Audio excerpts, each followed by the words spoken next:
pCon.basket version 2.11. The latest version of the powerful CPQ application is now available.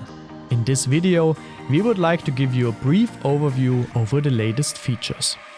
Let's start with the report. With an earlier version, a new component for creating PDF documents was integrated into pCon.basket. Thanks to your feedback, this component has now been further optimized. You can now adjust the size of the displayed logo using the new slider. The letterhead option Dynamic gives you even more flexibility when sending offers by mail.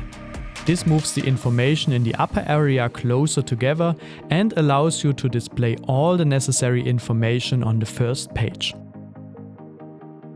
You can now also customize the footer using text input. This way, important information such as contact data and bank details appear individually on each page. There's also good news for those who work with conversion rates. In the header data, you can adjust the reference currency for the conversion. This is particularly useful when you calculate projects outside the Eurozone. Also, you will now see an annotation during the calculation in the project if the base price of the data was converted from a currency that is different from the project. When exporting an order in OEX format, the new pCon.basket release now supports version 3.1. You can also select if you want to attach your complete purchase and sales calculations to the order. To finish off, the program options offer a number of adjustments. Within the general settings, you have the option to adjust the display quality of 3D content according to your needs.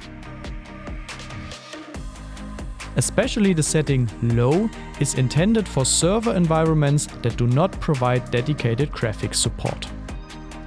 Newly added is the entry catalog. Here you can define whether article numbers are shown or hidden in the catalog overview and whether the product catalog overview should be opened automatically for new projects. That's the new update for pCon.basket. The features are available in both the Community Edition and the Pro version of the application. If you want to know more about pCon.basket, feel free to watch any of the tutorials on our channel. Thank you for your attention and see you next time.